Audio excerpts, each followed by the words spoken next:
Hello, I'm Jasmine Lee here with Sheriff David Davis to talk about the recent jail reforms plans. All right. So just to start, tell us how mental health problems affect the jail operations and how they affect violence inside the jail. Well, it's been stated that, about a third of the people in our jail have some type of mental health or substance abuse issue. But it can be argued that everybody in the jail has some type of mental health situation. You take someone who is in jail for maybe domestic violence. They have an issue with being able to control their temper or crisis management. You have someone who's in jail for something like a DUI. Shows that they may have a substance abuse issue involving alcohol or something. So everybody there, a lot of mental health issues are root causes of reasons why people come to jail. But the ones that we really concentrate on are those who have diagnosed mental health or substance abuse problems. And whenever those individuals are in jail, and particularly before they have been, as we say, compensated, before they have been calmed or mitigated by medication or even counseling, there's a time when there's a potential for a disruption or a problem of conflict with others. There's also the mental health piece, but then we also have the situation where we have individuals who out on the street were not following rules, were not behaving as they should be, or obviously or they wouldn't be in jail. But we have so many people who really had no structure in their life, no guidance, some would say no hope, and they find themselves in a jail setting amongst other folks who are similarly situated, and sometimes they are incarcerated with individuals whom they may have had conflicts with out on the street, whether it be gang related or just personal conflicts, and add in the stress and the conflicts which may arise in a correctional facility, then sometimes violence can result from those types of encounters as well. Yeah, and how will the Justice and Wellness Task Force change that? Well, hopefully we can go in and look at individuals who are not charged with very serious crimes or who may be in here for probation. Probation is a situation where someone may be on probation for a burglary or some type of a forgery or some type of other felony crime, and they go and they violate it by maybe not reporting or maybe committing a less serious crime.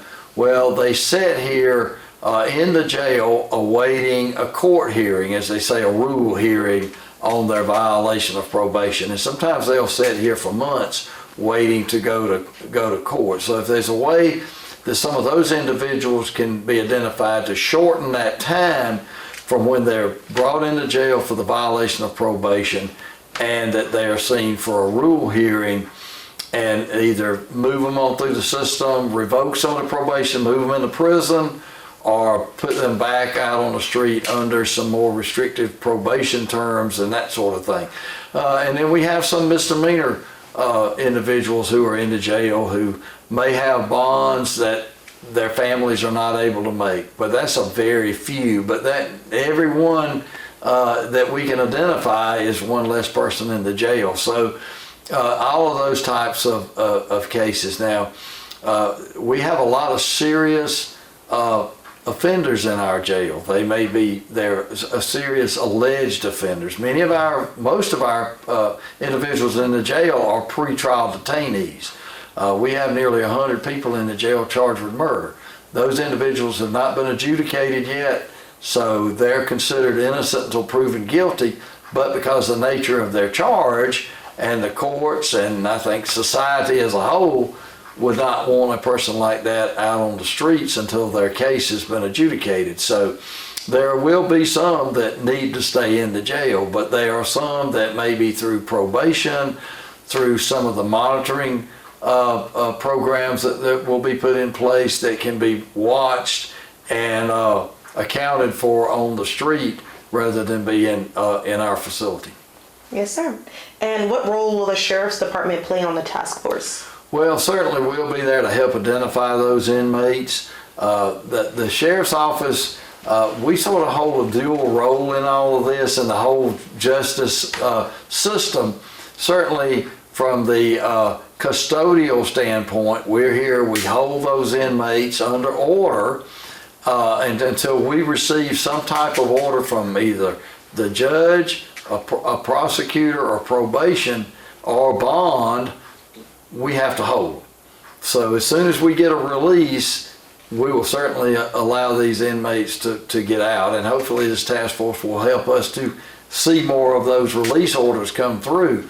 But then on the other side, our enforcement part of law enforcement of the Sheriff's Office is responsible for bringing these individuals into custody, to making those arrests. And so we're looking at ways on the street side, on the enforcement side, to maybe mitigate a situation so as an arrest does not have to be made, and work through those things. But if it's a serious offense or there's a warrant out for someone, we're duty bound and legally obligated to make that arrest and then work through the courts to get those individuals arrested, get those individuals released. So, as I said, we have a dual role. We have a custodial role to hold those individuals who have been charged, but we also have the protective role to make sure those individuals who are dangerous and who do commit the crimes are brought into to the jail to maintain the safety of the community. Yes, sir. And how would the competency restoration program help? Well, that is a program under the state to where that over the last couple of years, the way that program works is a judge makes an order that a person may have some mental issue, may have some issue that makes them, as they would say, incompetent to stand trial, or would call into question their mental competency to stand trial.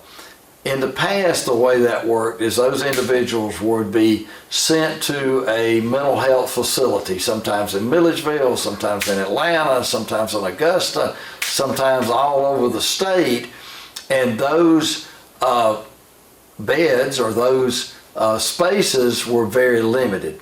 The Georgia Department of Behavioral Health and Developmental Disabilities administers that program. Well, last year in the General Assembly, a law was created to where that you could do those competency examinations within the county jail. And I'm fine with doing that. We can have a person that is in our jail that we don't have to transport to another facility or wait for space in another facility. Those physicians, those counselors can come in and examine that particular inmate to determine if they are competent to stand trial. So that can shorten up some of that time period that someone has to wait for that competency review is done. So that helps. But then once that review is done and somebody is declared incompetent to stand trial, but they have some serious charge, it doesn't mean that they're going to be released out on the street.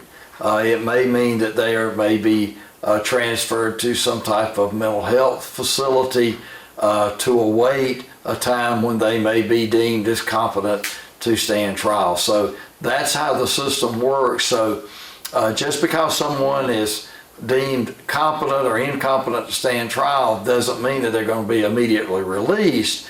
It just means that their trial or their case can move forward in whichever manner is dictated by that determination.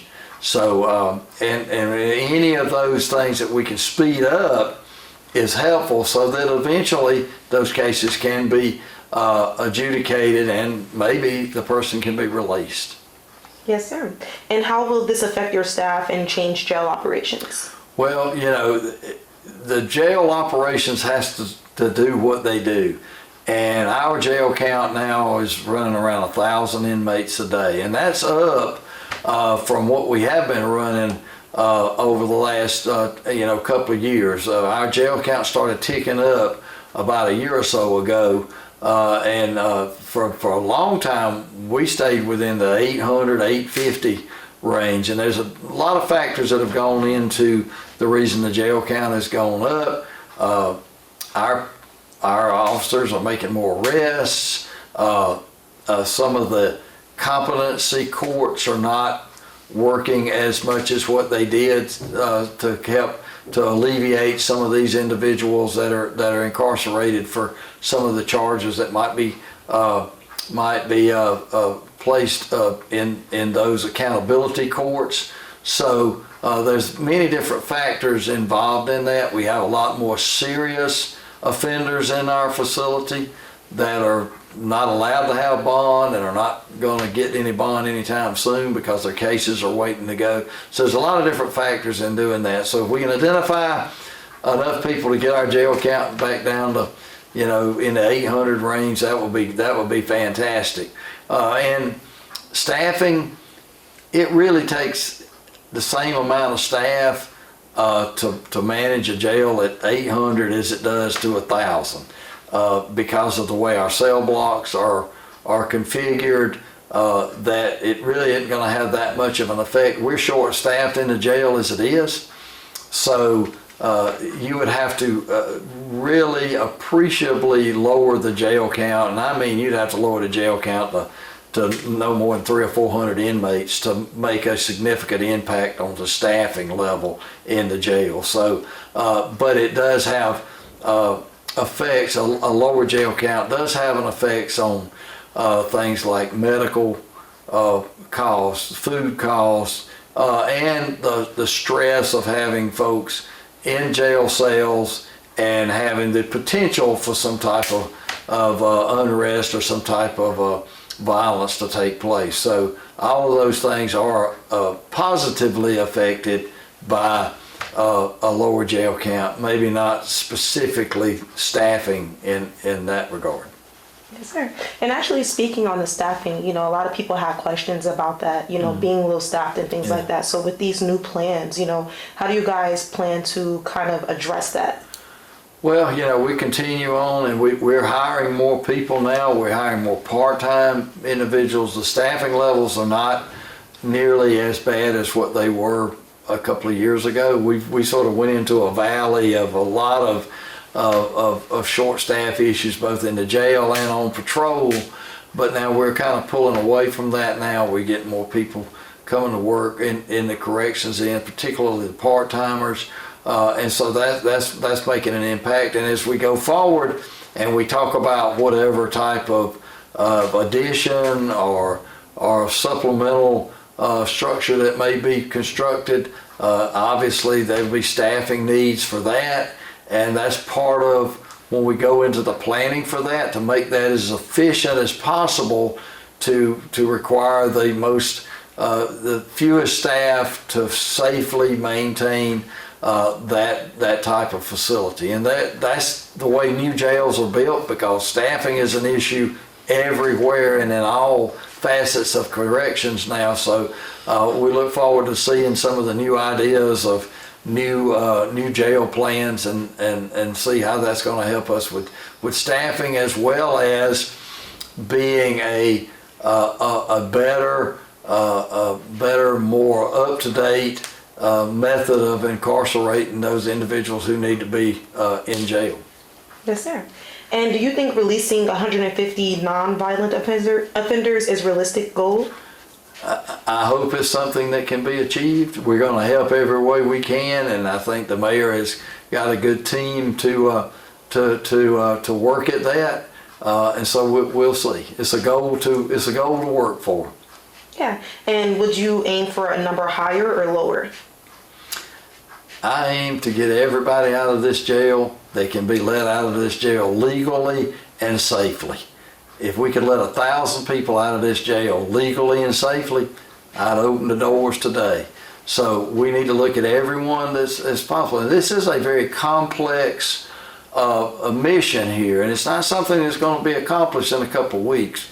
Because if you have to look at 1,000 inmates and what they're all in jail for, and you may have a person that they're in jail right now for a misdemeanor charge. They may be in jail right now for a trespassing charge, which is a misdemeanor, which carries a relatively low bond. But then they're also have been arrested in the past for maybe an armed robbery or a family violence issue that they may be on probation for, that they're not going to be able to be released on that trespassing charge now because of some of their prior charges. Then you'll have people who may be arrested for a misdemeanor charge, or maybe a less serious felony charge, maybe like a forgery or something like that, who have outstanding charges that have not been adjudicated yet, that they may have been out on bond for previous. They may have been out on bond for an armed robbery charge. They get arrested for a forgery charge. Then what happens, that bond gets surrendered or revoked. So now they're in jail, basically double charged again. And so they have to make a bond on the new charge as well as the charge they were in jail in before. So it's not as simple as looking at a jail screen and saying, oh, that's a misdemeanor charge, why isn't that person out? There's other factors that are involved in that person's incarceration that may make it a little bit more difficult than just to sign a bond for them and let them out. But any way that we can facilitate that, and I know we're talking about the monitoring aspect of it, and there are ways that can be worked out, where that some of these probation charges, instead of having someone set in jail awaiting their rule hearing, maybe they can be placed on some type of monitoring system and put under, as we would say, house arrest with a monitor, and work under that sort of setup until they go to their rule hearing. So that's a way to maybe look at a lot of these individuals who are in here for probation violations and get them out of the jail, but still have them in a setting where they can be monitored and we can know where they're at. Okay, and just to make sure we understand, it could be months until we see anyone being released? Well, it could be, yeah, I know that state court and I know Superior Court and the DA's office, they're looking every day, and we've always been doing that. We've looked at that. We have what we call the 90-day list of people who are in jail longer than 90 days, and there's over 600 of those individuals right now. And so we're working every day, but a jail is a constantly evolving situation, to where that there may be 25 people released today, but then there are 25 more people who may be getting arrested, or may be going and getting sentenced in the courts. People talk about a number of people waiting to be transferred to the prison, and we've had some issues with getting that paperwork through from the courts and to the clerk to the Department of Corrections, and a lot of those issues have been resolved now to where that people are cycling through. But if you look at our jail count and you see there's 40 people waiting to go to state prison, and you're like, well, let's get them all out. Well, 2 weeks from now, there'll be another 40, because every day somebody is going to court, somebody is getting sentenced, somebody is getting something happening to them that may get them sent on to prison. So it's a constantly evolving situation. So the 40 individuals to this week may not be the 40 individuals next month. It's a rotating set of people, but it kind of stays at that level. I've been around long enough to see that number almost 200 back back when the state prisons were overcrowded and they were not picking up individuals from county jails. That was a lament that you were hearing from sheriffs all over the state, that the Department of Corrections were letting people languish in jails because they wouldn't come in and pick them up. We don't have that problem as much now. It's more of a bureaucratic situation, and there are things that have to be done on each and every inmate to get them transferred to the state. But each day that we have one going to the penitentiary now, there's another one that gets sentenced, that cycle starts over again. So we're always going to have a few dozen waiting to go to prison. But we want to watch and make sure that those that are ready to go get sent on to prison very quickly. Yes, sir. And what would you envision the expanded Bibb County Jail looking like? Well, we're looking at 150, 150, maybe 200 bed facility for medical for those individuals who have some types of serious mental health issues, serious physical health issues, because we have a lot of people who are physically ill in the jail. They have some people have some very serious issues that we have to deal with. Our medical staff does a great job with that. But those individuals who may want to try to harm themselves have a better setup for those individuals so that they can be monitored. But then there's also a few individuals who are troublemakers. For lack of a better word, that's just what they are. They're troublemakers on the street when they're out on the street. They're troublemakers in the jail. And a lot of times those troublemakers will engage and entice others to join them in their mischief making, to where if you remove that catalyst or remove that person that's stirring everybody up and put them in a safe place where they can be monitored and they can be watched and contained, it kind of calms everything else down. They don't have other people that they can incite, because most of the people in the jail, they're just here waiting on their case to get adjudicated so that they can go home to their families and get out and get through this glitch in their lives. So most people in the jail are not here to create disruption and to get into fights and do things like that. It's just a very small few that are really the dangerous ones and the ones who are potentially violent, and that's why it would be nice to have a place to be able to put those individuals so that they can be adequately contained and controlled. Yeah, and what features need to be included? Well, you look at all kinds of things. One of the simplest features is to have everything away from inmates where they can't get to it. Older jails, like what we have in our old facility, the ceilings were low, and the lighting fixtures are easy to get to, and inmates have all day long to figure out how to tear up things and how to disrupt things, and they do a good job at it. And so they will take a light fixture and break it or tear it up, and then they can get in there and do things with the electrical wire. So you have to keep things out of their reach. And the newer part that we have now, everything they are really high ceilings to where the lights and cameras and that sort of thing are out of reach. That's just one small factor of it. Make sure all the doors work. Make sure that the doors will continue to work after a few years, and the most latest technology is involved in that. Make sure that there's plenty of monitoring equipment, camera monitors, sound monitors, things like that, where those inmates can be watched to make sure that they're not harming themselves or others, and that our staff can go down there and deal with them, and that the staff can be seen by other staff whenever they are on the block doing things. So there's a lot of new initiatives, a lot of things that are incorporated in new jails that sadly were not in our old jail and not in there now. Yes, sir. And what are county leaders moving towards updating the jail rather than building a new one? Well, a lot of it has to do with finances. I think everybody, both Mayor Miller and myself, if we had unlimited resources, we would be putting an RFQ out to build a new jail.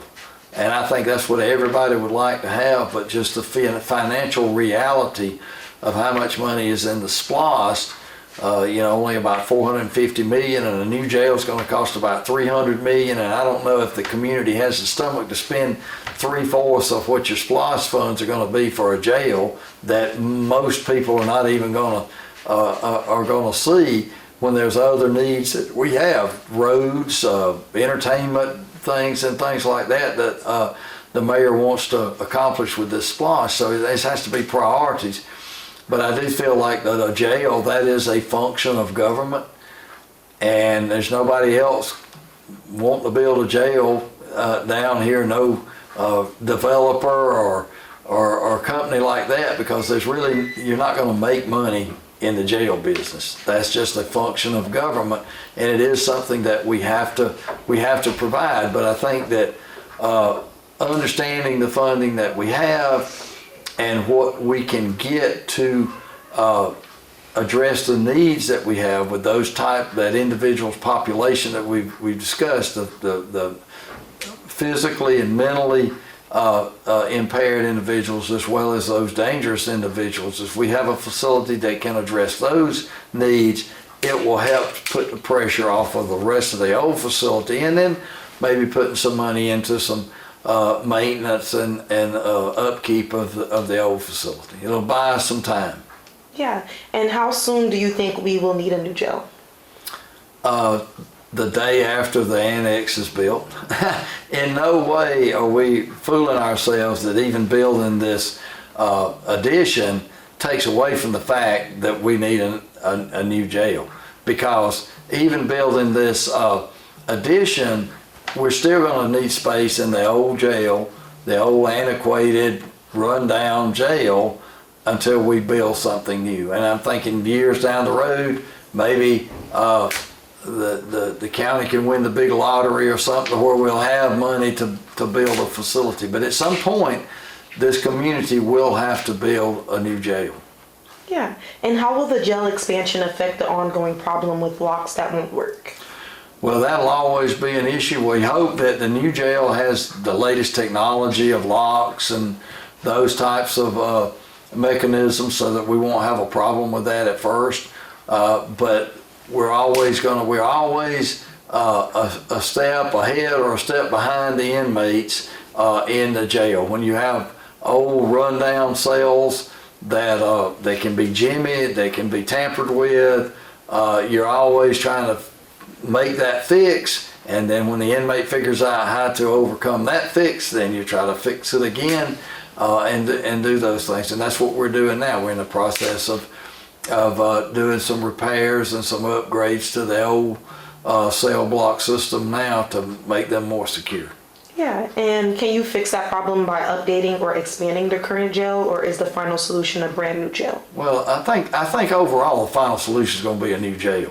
We're just going to have to patch what we have and keep maintaining what we have in the old facility, as well as build this newer facility, this annex or add-on, to address a very current and pressing need of those specific populations that we really do need to address, while at the same time upgrading, maintaining, and fixing the old facility until such day that we can do away with it and move into a whole new facility. Yeah, and just about like one or two more questions. What is your reaction to the overall goal of tackling overcrowding in the jail? Making space for repairs, future expansion, and better leveling that inmate to deputy ratio. Ask me that one more time. Start that question again. I'll just ask the first question. Yeah. The other stuff is. Yeah, that's so good. What is your reaction to the overall goal of tackling overcrowding in the jail? Well, I think it's great. I mean, I've been around long enough to know that we've been through these cycles where the jail count gets high, and we come in and we look at these inmates, and it's sort of a I guess you could say it's an inspection or a what's the word? You may not use all of this. What's the word you're trying to? It's sort of a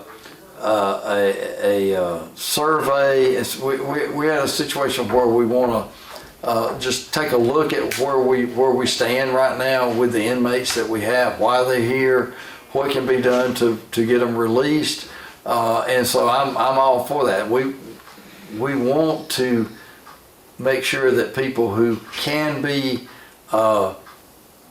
managed in a setting outside of incarceration can do that. And this is a way to survey where we at and what options that we have going forward.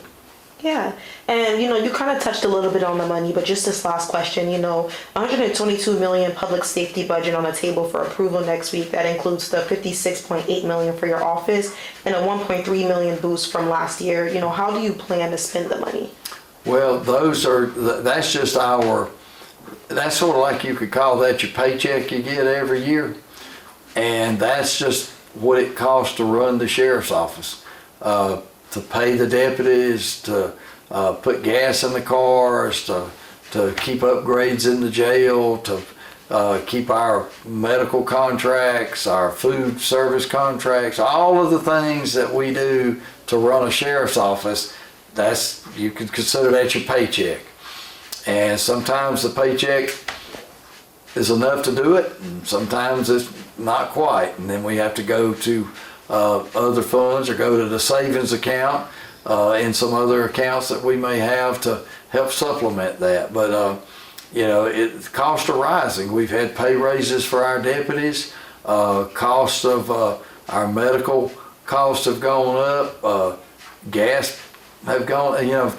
Things have just increased in their cost, and that's reflective in what we need to run the office. And that's aside from the monies we're talking about using to build a facility and those kinds of things. That's a whole together other different conversation as far as budget, and a whole together different set of funds to pay for that. So this is just to run the office during this next year.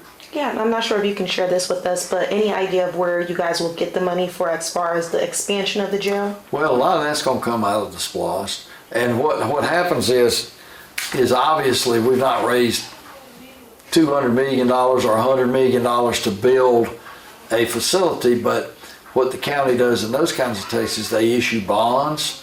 It's basically like taking out a loan to get that money in to fund whatever project you want to do. I think just a couple of weeks ago, I think the county voted to put out some bonds for some road projects to be paid for eventually by the SPLOST. So that's just a normal way business is done on a county level, to sort of front the money for the SPLOST funds that will be coming in over a period of time through taxes, through sales tax.